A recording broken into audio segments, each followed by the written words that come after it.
청춘 하면 어떤 모습이 떠오르시나요? 설렘, 그리움, 아픔, 열정, 반항, 혁명 같은 것도 떠오르는데요. 여기 청춘 3부작이라 불리며 이 시대의 청춘의 자화상이라는 소설이 있습니다. 작가의 경험이 오롯이 녹아있는 소설에는 파산, 고시원, 콜센터 등 아르바이트가 등장합니다. 소설가 김희경이 그리는 청춘의 자화상입니다.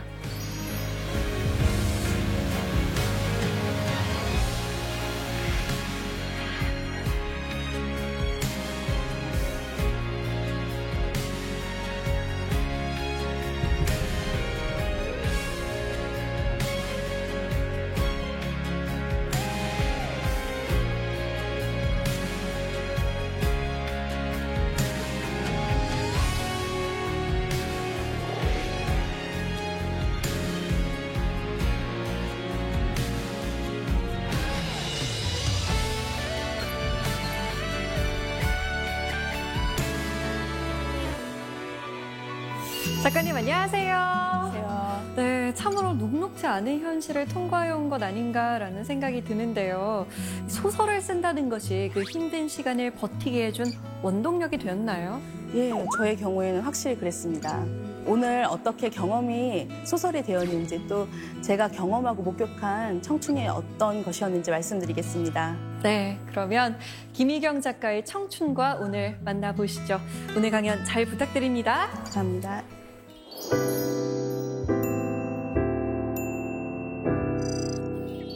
제가 오늘 드릴 얘기는요, 제 소설과 저의 삶 그리고 어떤 청춘에 대한 이야기인데요.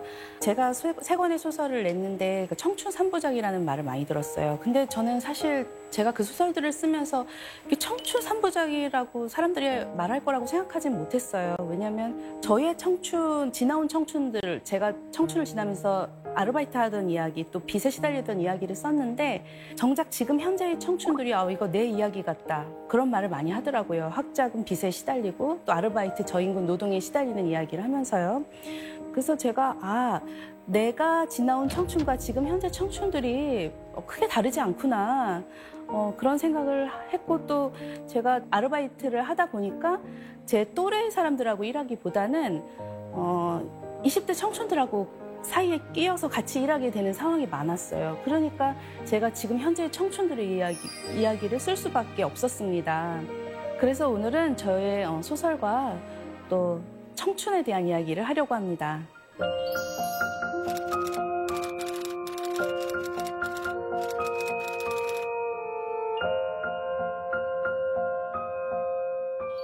저희 어머니가 제가 어릴 때 장사를 하셨습니다. 굉장히 규모가 점점 커졌어요.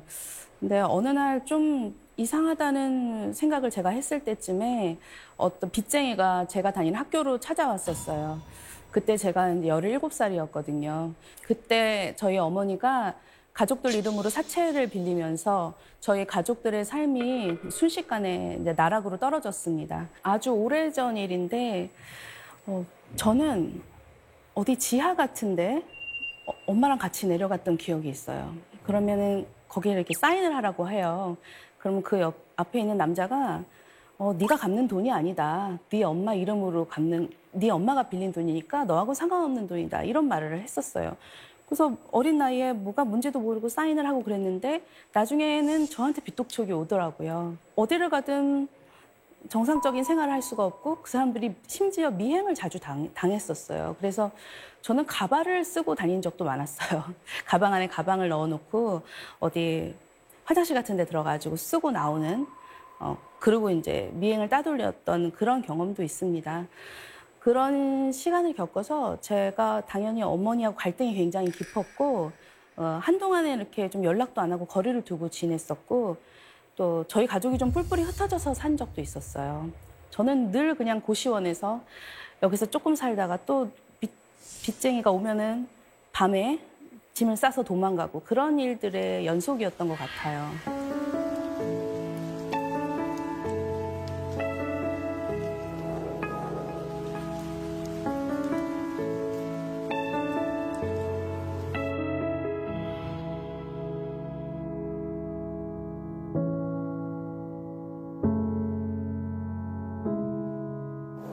빚쟁이들이 정말 시도 때도 없이 찾아오다 보니까 당연히 정상적으로 진학할 수도 없고 저는 온갖 아르바이트를 전전했습니다.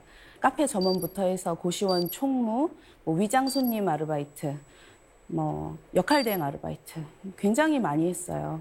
지금 기억에 남는 아르바이트는 제가 인간 CCTV 아르바이트라는 걸 했었어요. 그 당시엔 CCTV가 많지가 않아서 의자 위에 올라가서 이제 좀도둑을 잡아야 했어요, 제가.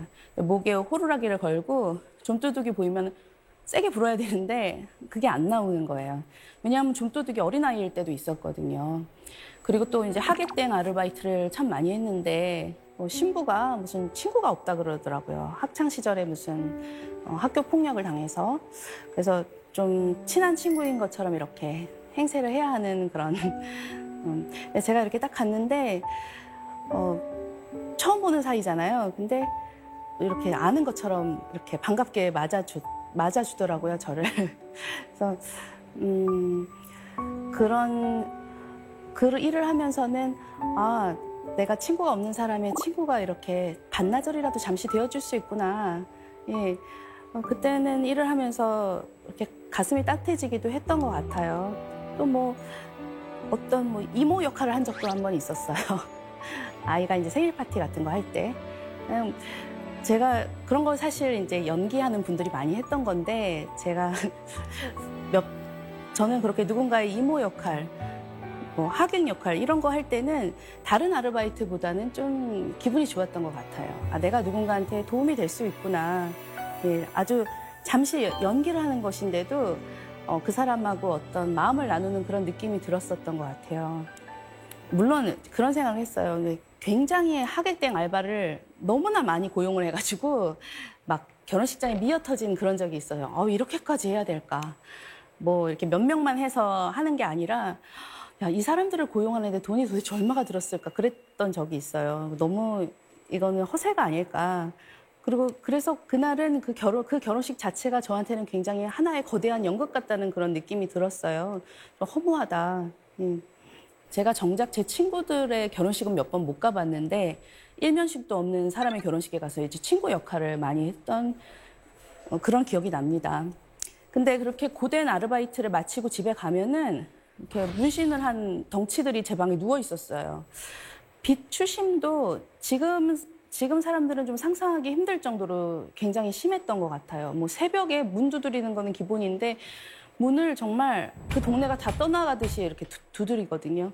그러면은 경찰을 불러도 그냥 개인의 일이다 이런 식으로 별로 해결을 해주지 않았던 저는 기억이 납니다.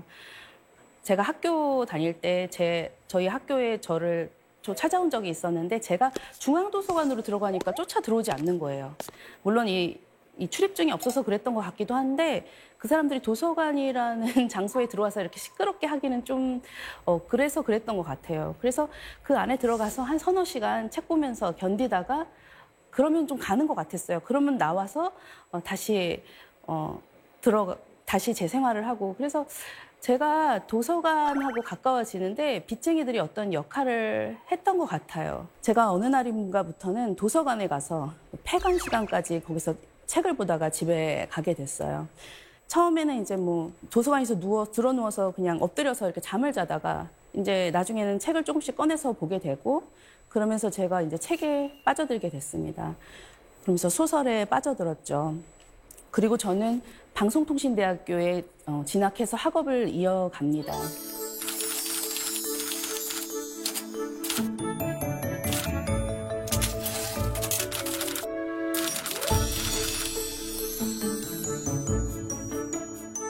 제 인생은 이제 국문과에 편입하면서 어떤 전환점을 맞이하게 되는데요. 국문과에 원서를 넣은 이유는 그냥 소설을 좋아하기 때문이었어요. 제가 그 당시 소설가가 되겠다는 생각은 한 번도 해보지 않았거든요. 근데 대학에 편입을 했더니 이제 같이 수업을 듣는 친구들보다 제가 좀 나이가 많으니까 제가 좀 겉돌게 되더라고요. 그래서 도서관에 그때도 많이 가고 친구들하고 어울리기보다는 그러다가 학교 신문을 이렇게 딱 펼쳤는데 여기 학교 신문문학상 공고가 딱 나 있었어요.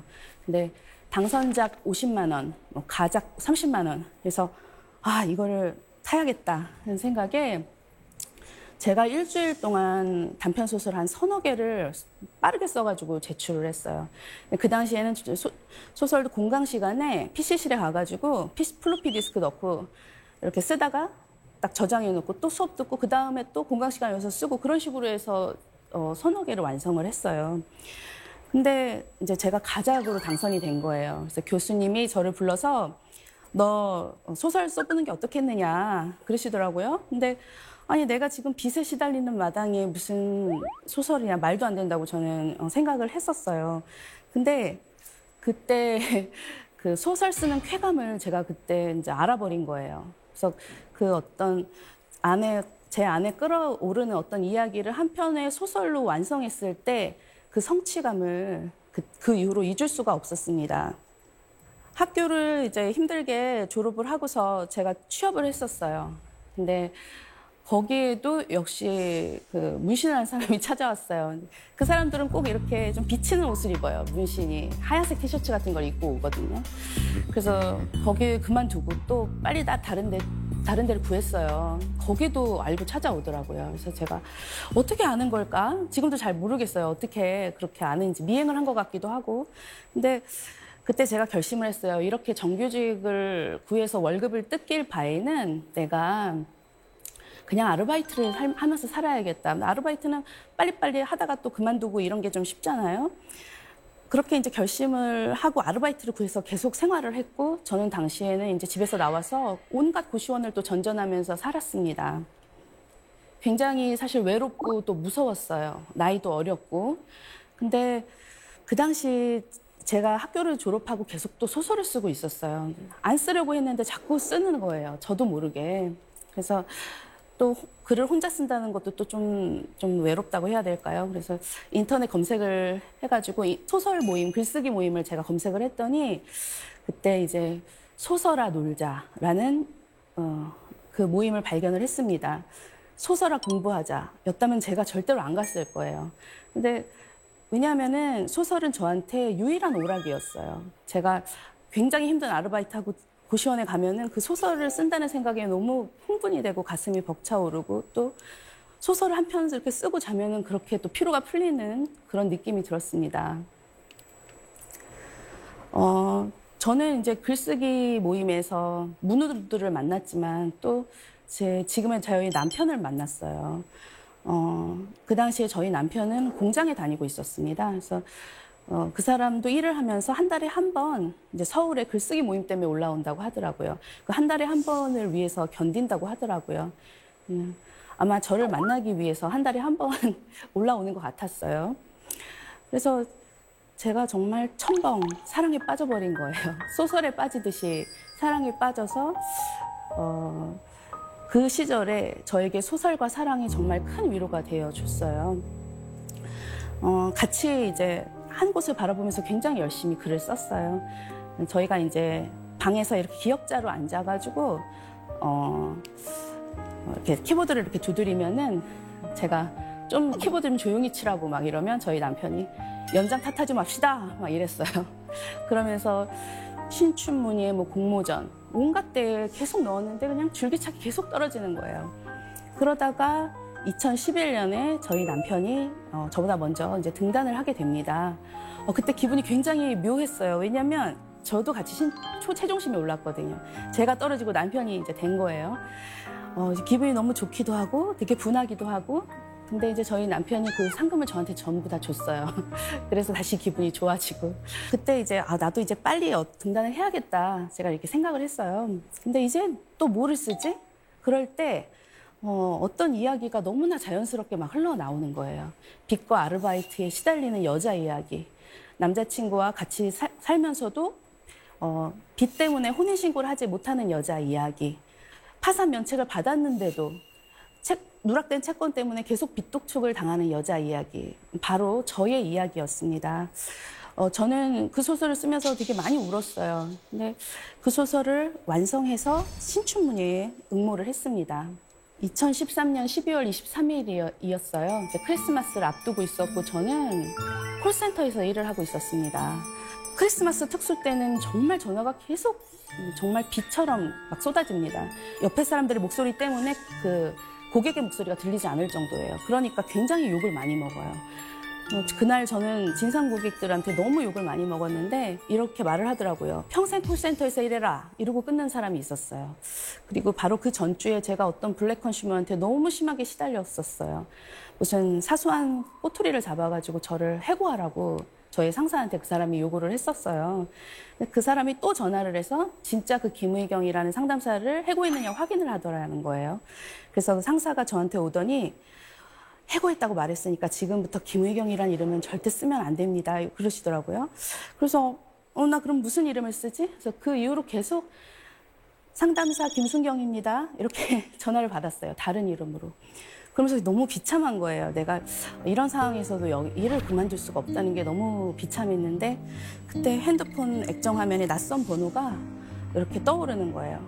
왠지 뭔가 안 받을 수도 있잖아요. 근데 왠지 당선 통보일지도 모른다는 생각이 들어서 제가 건물 밖으로 이렇게 몸을 숨기고 나가야 돼요. 나가는 게 들키면은 못 나가거든요. 이렇게 몸을 숨기고 나가가지고 받았더니 누구 김의경 씨죠? 그래서 저는 무슨 신문의 기자입니다. 그때 막 네, 당선되셨습니다. 그러더라고요. 그래서 빨리 안 들어가면 또 혼나거든요. 그래서 막 눈물이 막 날락말락 하는데 계단으로 막 올라가가지고 또 이렇게 숙여가지고 그 센터 안에 화장실로 들어갔어요. 화장실 안에 있는 거가 화장실에 있으면 어쨌든 건물 밖으로 나간 건 아니니까 좀 덜 혼나거든요. 그래서 거기 지금 당장 나가 전화를 받으면 제가 전화를 정상적으로 못 받을 것 같았어요. 눈물이 나서. 그래서 그 변기 뚜껑 내리고 한 몇 분, 기껏해야 2, 3분 정도 계속 물을 내리면서 제가 울면 소리가 들릴 테니까 그러면서 좀 감정을 이렇게 추스르고 나가서 또 전화를 받았는데 계속 또 다른 진상들이 계속 전화를 거는데 당선 후보를 듣고 나서 받는 전화는 그렇게 기분이 나쁘지 않고 그냥 제가 되게 친절하게 네. 막 욕을 해도 네 이러면서 받을 수가 있었어요. 그날 하루만큼은. 왜냐면 그때 또 상금이 그게 2천만 원이었어요. 나 이제 그만두겠다. 그만두고서 잠시라도 좀 쉬자 이제. 네, 그 생각에 되게 기뻤는데 정작 또 당장 못 그만뒀어요. 왜냐면 거기는 그만두기 몇 주 전에 말해야 월급을 다 줍니다. So here we are, we got another chance for life. It's what you want, I can see it in your eyes. You see so clear, it's coming into light. Go on, be wrong, 'cause tomorrow you'll be right. Don't sit around and talk it over. You're running out of time. Just face ahead, no going back now. 등단을 하면은 뭔가 큰 변화가 있을 거라 생각했는데 저희 부부의 생활이 정말 거의 변화가 없었어요. 여전히 생활이 어렵더라고요. 그러다 보니까 남편이 이제 뭔가 사업을 해보겠다고 대출을 좀 받아서 이런저런 일을 하다가 결국에 감당하지 못하고 개인회생 절차를 밟아야 하는 상황이 되었어요. 그때 너무너무 싫더라고요. 왜냐하면 저는 빚이라면 치가 떨리는 사람이라서 남편이 그런 빚이 있다는 것 자체가 너무 싫었어요. 그때 이제 저희 남편이 저한테 이렇게 말을 했어요. 나는 당분간 소설 쓰지 않고 정육점에서 일하면서 내가 빚을 변제하겠다. 그래서 당신은 글을 써라. 이렇게 말을 했어요. 나는 고기를 썰게. 의경 씨는 글을 써. 그때 이제 대략 한 5년 정도를 잡고 자기가 5년간 그렇게 하겠다고 하더라고요. 남편이 혼자서 그렇게 힘든 일을 하는 거를 사실 지켜보는 게 저는 너무 마음이 편치가 않더라고요. 예, 사랑하는 사람의 희생을 통해서 어쨌든 제가 글을 쓴다는 것이 너무 마음이 아팠어요. 어쨌든 저는 남편이 정육점에서 고기를 써는 동안에 2권의 소설을 완성을 하게 됩니다. 그런 상황이다 보니까 당연히 이제 맨날 반지하 집을 전전을 했어요. 저는 너무 이제 이사를 다니는 게 일단 싫었어요. 너무 그 이사를 자주 다녀야 하는 상황이 너무 불안을 해서 제가 그 당시에 굉장히 집이 갖고 싶었던 것 같아요. 왜냐하면 저도 모르게 구경하는 집에 들어간 적이 있었어요. 집을 살 돈도 없으면서 거기 들어가서 이렇게 구경을 했어요. 그랬더니 언제 입주하시냐 막 이런 거 물어보더라고요. 그래서 제가 마치 집을 정말 살 것처럼 이렇게 그랬던 경험이 있고 또 스웨덴에서 건너온 아주 세계적인 가구 브랜드 매장에 제가 정말 자주 갔습니다. 소파에 앉아보고 침대에 누워보고 책상에 앉아보고 막 심지어 냄새까지 맡아보면서 계속 이런 공간에서 내가 남편이랑 살면 얼마나 행복할까 이런 꿈을 꾸게 되더라고요. 근데 거기에 가면은 저에 대한 꿈을 넘어서 이제 다른 사람들도 관찰을 하게 되는데 그 쇼룸에서 만났던 사람들이 실제로 제 소설에 막 등장하게 되는데요. 어떤 여자분이 이렇게 카메라를 어깨에 둘러매고 이렇게 걸어가시고 계시는데 저분을 딱 본 순간 저분은 분명히 영화를 공부하는 사람일 거야. 그런데 아직 입봉을 못한 분이야. 저분은 여기서 오늘 밤 자고 갈 것 같아. 그러면 소설이 막 흘러나오는 거예요. 그 소설 속엔 저의 이야기, 저와 남편의 이야기도 있는데요. 제가 사실 남편한테 같이 가자고 그랬더니 막 싫다고 그러더라고요. 나랑 같이 가서 거기 옷장 속에 숨어 있다가 우리 하룻밤만 자고 오자고 제가 그랬어요. 근데 남편이 안 된대요. 그래서 왜 안 되냐고 그랬더니 가택 침입죄라는 거예요. 그래서 거긴 집이 아니잖아. 제가 그랬더니 남편이 영업방해죄야 이러더라고요. 밤에 영업 안 하잖아. 저희가 실제로 그런 대화를 나눴었어요. 근데 그 당시에 제가 너무나 안정적인 보금자리를 갖고 싶었기 때문에 계속 그런 생각을 했고 저는 그 매장에 맨날 왔다 갔다 하면서 어떤 집에 대한 소설들을 썼어요. 그리고 그 소설들이 묶여서 저희의 첫 소설집으로 출간이 되었습니다. 침실로 꾸민 쇼룸에 들어간 희영은 널찍한 침대에 걸터 앉았다. 침대의 가격을 확인하고 한숨을 내쉰 뒤 침대 옆의 옷장으로 다가가 옷장 문을 열었다. 태환이 희영 옆으로 다가와 말했다. 옷장 사고 싶어? 우리 오늘 이 안에 숨어 있다가 자고 갈까? 이런 데서 하루만 살아보고 싶어. 매사 진지한 태환의 얼굴이 더욱 심각해졌다. 경찰서 가고 싶어? 희영이 천진한 척 눈을 크게 뜨며 말했다. 경찰서? 뭘로 잡아가는데? 영업방해죄? 희영이 여유롭게 웃으며 말했다. 밤에는 영업 안 하잖아. 태아는 골똘히 생각하다가 말했다. 가택침입죄? 희영이 뒤를 길게 끌며 말했다. 여긴 집이 아니잖아. 그래도 안 돼. 희영은 장난으로 한 말인데 태화는 표정이 심각했다.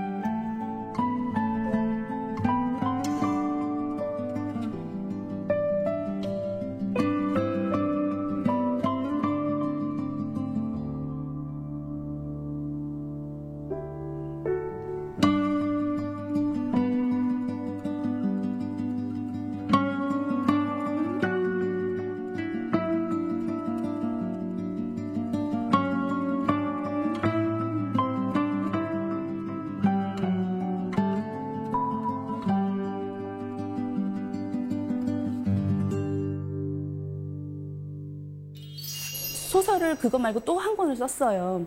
제가 이제 콜센터 다닐 때 아이디어를 얻은 소설이었어요. 콜센터 이제 잠깐 이제 밥 먹을 때 나오잖아요. 그러면은 그 하나의 건물 안에서 소리가 막 이렇게 들려요. 뭐 웅성웅성 하듯이 그 전화하는 소리가 막 크게 들려요. 이게 감정 노동하는 소리구나. 저는 그렇게 생각을 했었어요. 근데 그 감정 노동이 가장 많이 또 분출되는 장소가 바로 콜센터 옥상이에요. 거기 가면요, 모든 사람들이 다 담배를 피우고 있어요. 정말 민원이 들어올 정도로 굉장히 많이 피워요. 그거는 그렇게 하지 않으면 도저히 스트레스를 풀 수가 없는 그런 상황입니다. 실제로 감정 노동을 해보면. 근데 그곳에 다니면서 사실 제가 그때 30대 중반이었는데 대부분이 20대 여성이 많았고요. 뭐 20대의 휴학생, 뭐 재학생도 있고 또 고등학생들도 있었어요. 교복을 입고 와서 전화를 받는 고등학생도 있었습니다. 그래서 저는 사실 저처럼 30대 뭐 여성 별로 없기 때문에 거기서 이렇게 사람들하고 막 말을 하고 지내기가 좀 그랬어요. 밥도 혼자 먹을 때가 많았거든요. 근데 옥상에 가면 이제 가끔 이렇게 인사하고 지내는 친구들은 있었어요. 그때 봤던 캐릭터들이 실제 저의 소설에 많이 들어간 것 같아요. 물론 이제 단편적인 정보들로 제가 이제 조합을 해서 캐릭터를 만드는데 그런 얘기 들었어요. 뭐 아나운서 시험 본다. 이런 말을 하는 친구가 있었는데 그 시험이 그렇게 어렵다는데 콜센터에서 일하다가 가서 그 면접 보고 그럼 얼마나 힘들까. 정말 합격할 수 있을까. 그런 생각을 했고 또 뭐 그 콜센터 옥상에서 제 운명이 아주 중요한 두 명의 남자를 만났습니다. 콜센터 상담사, 남자 상담사 2명이서 이런 대화를 하고 있었어요. 너 왜 연애 안 해? 연애에 쏟을 감정이 어딨냐? 진상한테 쏟을 감정이 있고 연애에 쏟을 감정은 없어? 이런 대화를 저한테는 그게 대사로 느껴지는 거예요. 그래서 그때 제가 그 말을 들은 순간 감정 노동에 시달리지만 정작 연애는 할 수 없는 지금 청춘들의 현주소다 이렇게 생각을 하고 그때서부터 아마 그 소설이 싹을 막 피웠을 거예요. 제가 만약에 콜센터에 다니지 않고 그냥 취재를 해서 썼더라면은 이렇게 생생한 대사를 길어올리지 못했을 거라고 생각하거든요. 그래서 그런 캐릭터들을 제가 메모도 해놓고 집에 가서 계속 그 캐릭터들을 발전을 시킵니다. 이 사람을 어떤 캐릭터로 더 만들까. 그러면 소설을 쓸 때 저도 모르게 그때 옥상에서 봤던 친구들을 떠올리면서 쓰게 되더라고요. 그래서 콜센터라는 장소는 정말 저한테 이 감정 노동이라는 것에 대해서 정말 깊게 들어갈 수 있는 너무나 좋은 소설적인 배경이 되어 주었습니다. 그 콜센터에서 일하면서 사실 굉장히 힘들어요. 감정 노동이 그냥 보통 사람들이 생각할 수 없을 정도로 굉장히 강도가 높은데요. 그렇다 보니까 저는 거기서 일하는 동안 맨날 바다를 보고 싶었어요. 그리고 여기에 있는 청춘들을 다 데려다가 바다에 풀어놓고 싶다는 그런 생각을 했고 콜센터에서 일하면서 제가 만난 그 청춘들의 모습을 어떻게든 제 소설에서 이렇게 보여주고 싶었어요. 그리고 진상 고객한테 맨날 당하고 사는데 가서 복수한다는 건 사실 현실에서 이루어질 수 없는 일이거든요. 정말 그렇게 했다가는 그건 범죄가 되는 거잖아요. 그런데 소설 속에서 찾아가서 복수를 시도를 하고 또 해운대 바다에 가서 그동안 가슴속에 이렇게 뭉쳐있던 감정들을 막 풀어놓습니다. 그러면은 잠시라도 좀 같이 통쾌해지지 않았을까 생각해요. 그래서 제가 이런 소설을 쓰게 된 것 같아요. 그러니까 콜센터에서 일하다가 진상 고객을 혼내주기 위해 해운대 바다로 달려가는 5 청춘의 이야기를 제가 구상을 하게 됐습니다.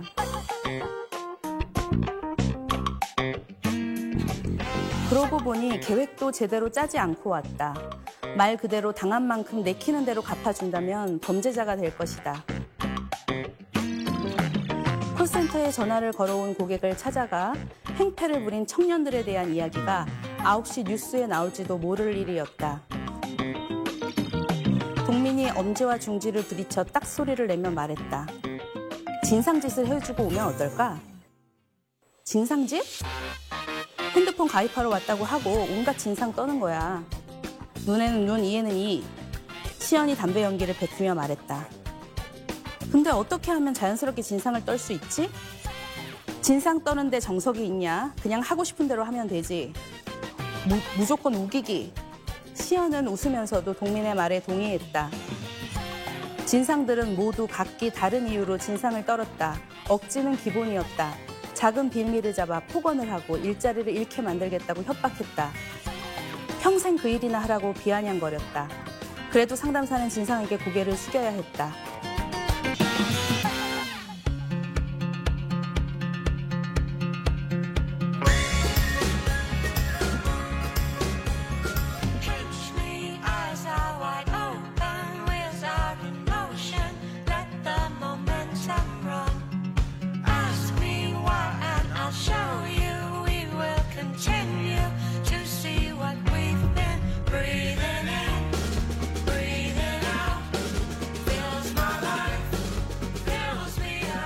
소설로 제가 문학상을 타면서 결국에는 전셋집을 얻어서 더 이상은 막 월세를 내거나 이렇게 전전하지 않아도 되는 조금은 안정적인 자리로 들어섰습니다. 그때 이제 상을 타서 전셋집을 마련하고서 제가 6개월 정도 남편한테 조금 조금 돈이 있으니까 한번 글을 써보라고 했었어요. 그래서 그때 남편이 6개월 동안 장편 소설을 하나 완성했어요.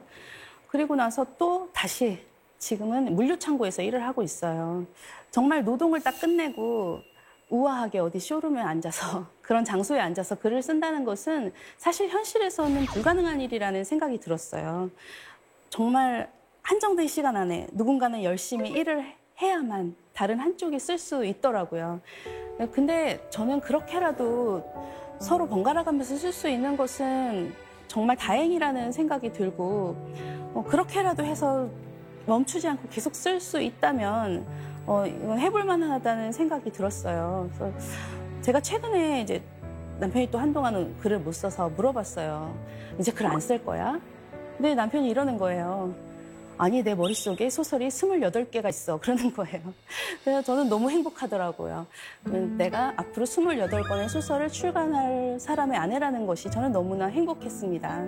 언젠가는 남편의 이야기도 세상 밖으로 나올 거라고 생각합니다.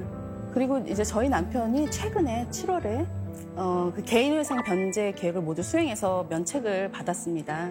그때 부부가 축배를 들었죠. 그래서 지금은 어쨌든 둘 다 빚이 없는 상태예요. 그리고 이제 신용카드를 하나 발급을 받았어요, 남편이. 그래서 제가 그 신용카드를 보면서 야,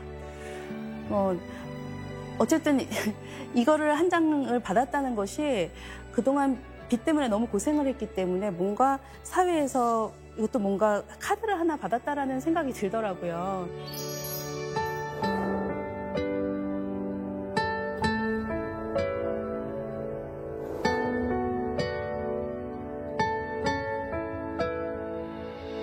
제 소설들, 지금까지 제가 쓴 소설들 돌아보면 대부분 저의 버거운 현실에서 소재를 가져온 경우가 많았어요.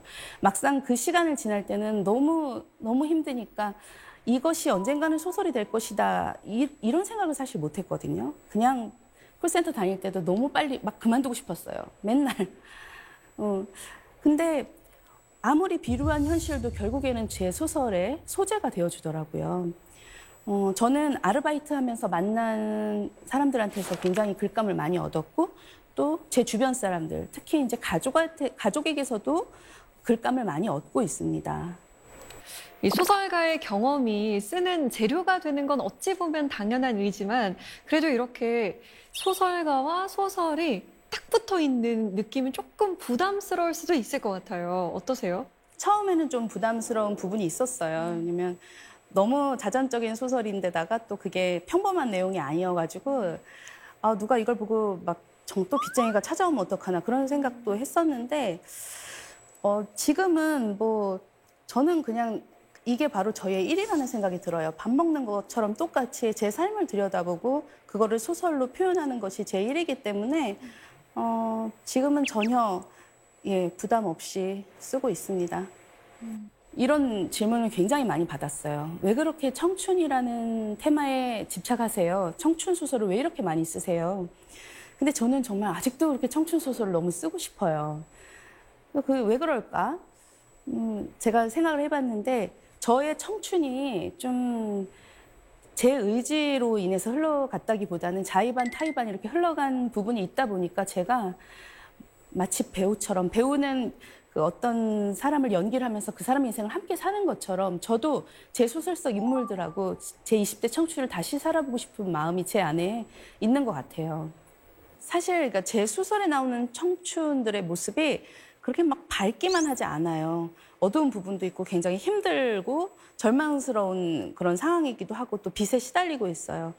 그런데 그러면 제 소설에 나오는 청춘의 모습에 주목해주는 이유가 뭘까? 제가 생각을 했는데 그럼에도 불구하고 또 꿈이 있습니다. 그 지점을 향해서 막 달려가고 있고요. 그래서 저는 청춘이란 테마는 영원히 그런 꿈을 향해 달려간다는 점에서 모든 사람들이 좋아하고 관심을 가질 수밖에 없는 그런 테마라고 생각을 합니다. 지금도 저는 소설을 향해서 맨날 달려가고 있어요. 그래서 저는 아직 제가 청춘이라고 생각합니다. 소설이라는 걸 발견한 이후로 너무나 저의 청춘을 너무나 불사르면서 살 수가 있었어요. 그래서 저한테는 그게 소설이었지만 다른 사람들한테는 분명히 무언가가 있을 거라고 생각합니다. 아직 찾지 못했을 뿐이지. 그래서 많은 분들이 자기가 진짜 하고 싶은 일을 찾았으면 좋겠어요. 그게 반드시 사회에서 너무 인정받고 추앙받는 건 아닐 수도 있습니다. 하지만 내가 그것을 하면서 살아있는 느낌이 드는 그런 일을 모든 분들에게 반드시 있는 그것을 찾으셨으면 좋겠어요. 사실 뭐 청춘을 위로하는 말을 한번 해주세요. 그런 말을 되게 많이 들었는데 솔직히 뭐라고 위로해야 될지 솔직히 모르겠더라고요. 왜냐하면 제 인생 너무 힘들었고 나 이렇게 살았다, 이렇게 살아라 이런 말을 하는 건 너무나 말이 안 되는 것 같고 그런 말을 하는 저도 너무 좀 민망하다고 할까요? 다만 저는 그냥 제가 그 어려운 시절에 몰입할 게 있었기 때문에 그 시간이 좀 빠르게 지나갔어요. 그리고 이제는 조금 나아진 상황에서 그 시절을 돌아볼 때 자꾸 눈물이 나는 거예요. 그때 뭐 몇십 년 전에 저를 너무 좀 지금에 와서 막 안쓰럽게 돌아보게 되더라고요. 그래서 저는 저 자신을 사실 동정하고 싶지 않아가지고 그렇게 하지 않으려고 하는데 제가 그때의 저에게 그래도 너 그때 참 잘했다. 막 너무 예를 들어서 그런 상황에서 맨날 술 마시고 어디 도망가지 않고 그래도 그 상황에서 네가 좋아하는 걸 찾아서 네가 열심히 했으니까 제가 그때의 저에게 그때의 저를 제가 만날 수 있다면 너 잘했다 이렇게 얘기하고 싶어요.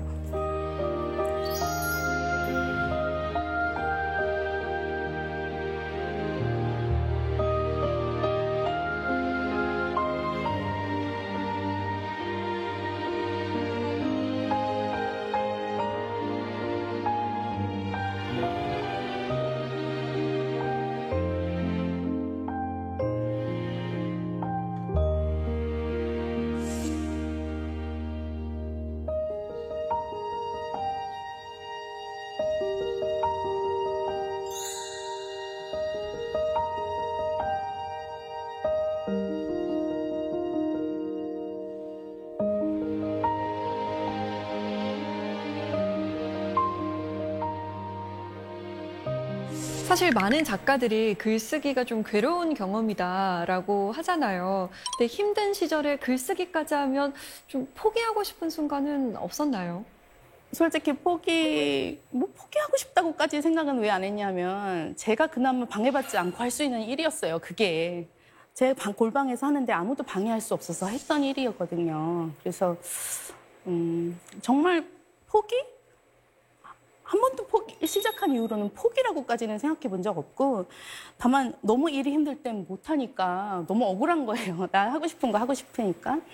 근데 그래도 이 소설이라는 거는 또 돈도 많이 들지 않습니다. 남이 버린 중고 컴퓨터 갖다가 썼어요, 소설을. 그렇게 제가 하고 싶었던 게 어쨌든 제 의지가 있으면 그래도 조금씩 할 수 있는 일이었거든요. 그래서 그 부분에 대해서는 좀 운이 좋았던 것 같아요. 그리고 요즘은 옛날보다 좀 게을러진 부분이 있어요. 오히려 조금 여유가 생겼다 할까요? 심적인 여유가 생겨서 제가 옛날에는 그렇게 어려운 상황에서도 책도 막 밤에 와가지고 졸면서 보고 막 이랬잖아요. 네, 요즘은 막 시간을 낭비할 때, 그럴 때 저를 좀 채찍질하면서 다시 어서 가서 써라. 소설가라는 이름을 얻었으니까 어서 소설가로서의 삶을 살아라. 그렇게 저한테 말해주는 편이에요. 저희 어머니도 이제 저한테 소설의 재료를 던져주는 분인데요. 저는 어머니를 되게 미워했어요. 엄마 때문에 저희 집안이 너무 힘들어졌고 또 제 인생도 너무 힘들어졌다고 생각을 했거든요. 근데 저는 저희 어머니를 통해서 이 사회를 좀 더 깊이 들여다보게 된 것 같아요. 제가 지금 쓰고 있는 소설이 70대 여성에 대한 소설인데요. 70대인데도 불구하고 노후 대비가 전혀 돼 있지 않아서 고된 노동을 하는, 그러니까 아파트 헬스장 안에서 미화원으로 일하는 어떤 여성의 이야기입니다. 이 여성은 일을 하다가 허리골절을 입게 돼요. 그래서 산재로 인정을 받아서 잠시 쉬게 됩니다. 평생 고된 노동을 하다가 이제 다치고서야 쉬게 된 거예요. 근데 저희 어머니가 실제로 아파트 헬스장 미화원으로 일을 하다 허리골절을 입으셨어요. 그때 제가 간병을 하면서 지금 그 소설을 구상을 하게 됐어요. 그러니까 저는 제 어머니한테 이런 일이 없었으면 제가 그런 소설을 썼을 것 같지는 않거든요. 그래서 어머니가 저한테 물론 빚도 물려주셨지만 저한테 글감을 던져주시는 그런 존재입니다. 그런 점에서 저는 정말 행복한 사람인 것 같아요. 저는 제 삶에서 너무나 풍부한 소설의 재료를 얻고 있고 지금도 쓸 게 너무 많은 거예요. 저는 소설가이기 때문에 행복할 수 있었다고 생각을 해요. 왜냐하면 저는 쓸 게 없는 소설가처럼 불행한 존재는 없을 거라고 생각하거든요. 저는 현실을 기록하는 사람이 되고 싶습니다. 소설가로서 지금 이곳의 이야기를 하고 싶어요. 100년, 1000년 뒤에 누군가 제 소설을 읽는다면 21세기에 한국 사람들이 이렇게 살았구나. 그렇게 생각한다면 저는 기분이 되게 좋을 것 같아요. 그래서 저는 지금도 늘 제 주변인들과 제 삶을 돋보기로 들여다보고 있습니다. 또 이런 질문을 받은 적이 있어요. 어떻게 그렇게 그런 힘든 시기를 견디셨습니까? 그러니까 소설이라는 것을 제가 찾기 전에 저는 현실이 악몽 같았어요. 저는 아침에 딱 일어나면 어떤 생각이 들었냐면 오늘 또 나가서 하루 종일 일을 해야 되는구나. 그게 너무 끔찍하게 느껴졌어요. 근데 그 일을 해서 또 그 돈으로 내가 취하는 게 아니라 빚을 갚아야 되고 그런 게 너무 무섭고 이런 끔찍한 현실이 제 평생 계속될지도 모른다는 생각에 너무 소름이 끼치고 아침에 이렇게 식은땀 흘리면서 깨어나는 적이 많았어요. 또 가위에 눌린 적도 굉장히 많았거든요. 근데 제가 소설을 내가 쓸 수 있다는 걸 알게 된 이후로 제 인생에 한 줄기 빛이 이렇게 새어 들어오는 그런 느낌을 받았어요. 왜 그랬냐면 이 소설이라는 것이 나한테 어떤 사회적인 이름을 줄 수도 있겠구나 그런 생각을 하게 된 거예요. 그 사회적인 이름이라는 것은 아르바이트를 하면서 빚에 쫓겨서 살 때는 어떤 생각이 들었냐면은 내가 이 세상에 존재하지 않는 사람이라는 그런 생각이 자꾸 들었어요.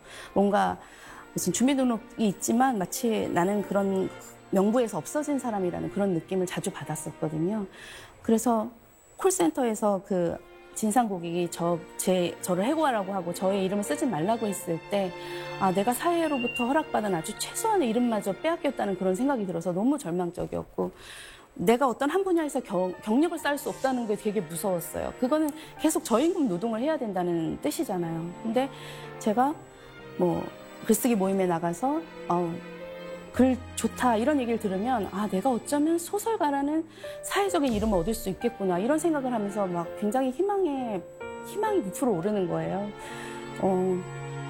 저는 책을 출간하고서 소설가 김의경, 작가 김의경 이런 말을 듣는 게 지금도 너무나 좋아요. 그래서 제가 엊그제 명함을 만들었는데 김의경 소설가 이렇게 박아 넣었었는데 저는 너무나 행복하더라고요.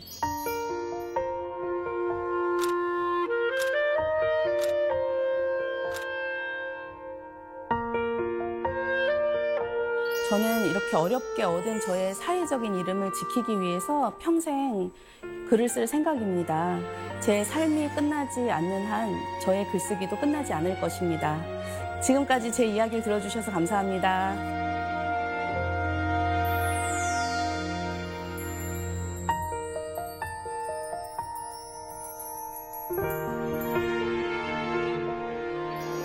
네, 작가님 강연 잘 들었습니다.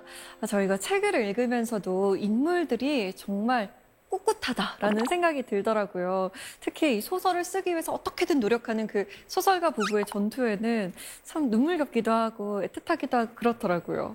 그 소설 속 인물들처럼 앞으로도 계속 열심히 쓰겠습니다. 기대해 보겠습니다. 자, 그럼 사색의 공동체에서 미리 질문을 보내주셨는데요. 한번 볼까요? 네, 허경진 씨의 질문입니다. 20대 취업 준비생입니다. 취업 생각이 막막해서 힘내자는 이야기가 많은 책을 종종 읽는데요. 작가님이 20대에 읽은 책 중에 읽고 힘든 책이 있다면 무엇이 있을까요? 자, 작가님을 힘나게 했던 책이 어떤 책이었을까요? 저는 세상의 모든 딸들이라는 책을 제가 되게 좋아했어요. 물론 10대 때도 읽고 20대 때도 여러 번 반복해서 읽었는데 구석기 시대를 배경으로 아주 강인하고 꿋꿋하게 살아가는 여성의 이야기인데요. 지금 읽어도 너무 재밌게 읽으실 수 있을 것 같아요. 그 책의 어떤 점에서 그렇게 힘을 얻으셨어요? 아니 구석기 시대인데 네. 지금하고 별로 그렇게 다르지가 않은 거예요. 여성이 지금처럼 법이 있고 뭐 제도가 있고 이렇지 않은데 사회에서 엄마로서 딸로서 살아가는 그 모습이 지금하고 크게 다르지 않거든요. 그래서 그 10대 때도 읽고 20대 때도 여러 번 읽었던 책인데 그 책 추천드리고 싶어요.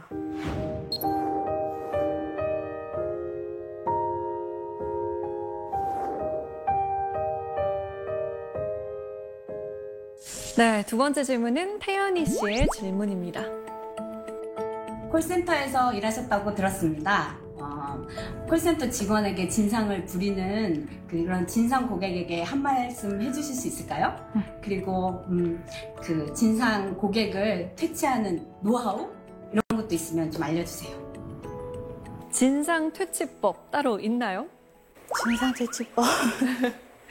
딱히 그냥 저는 정말 지금도 그걸 잘 모르겠어요. 사실 퇴치법이 없어요. 그냥 계속 미안합니다, 죄송합니다. 저는 그 말을 하는 것 말고는 솔직히 모르겠어요. 그 사람들이 너무 자존감이 낮아진 상태에 계신 분들이기 때문에 상담사는 계속 그분이 화가 가라앉을 때까지 계속 사과하는 방법밖에 없었습니다. 다만 제가 너무 아쉬웠던 것은 그분들도 대부분 서비스직에 종사하는 사람, 심지어 콜센터 상담사를 일했던 사람들이 많다고 해요. 그러면은 같은 처지에 있는 사람들끼리 서로 괴롭히고 그런 상황이잖아요. 네. 그게 굉장히 가슴 아팠을 뿐입니다. 거기 다니면서는 하지 못한 말을 하고 싶어요. 어떤 말인가요? 너 그렇게 살지 마. 세상에 네 그 화 다 들어줘야 될 사람 이 세상에 없어. 거울 보고 너한테나 해라. 제가 방금 들었는데 왠지 속이 시원한데요. 아마 그분은 이 방송을 보신다면 나한테 하는 말인가? 라고 생각이 드실 거라고 생각이 듭니다. 자, 오늘 김희경 작가의 이야기를 쭉 들어봤는데요. 앞으로 나도 나의 삶을 좀 더 면밀하게 살펴봐야겠다라는 생각과 함께 좀 더 꿋꿋하게 잘 살아봐야겠다라는 생각도 들더라고요. 오늘 귀한 이야기 나눠주셔서 감사합니다. 감사합니다.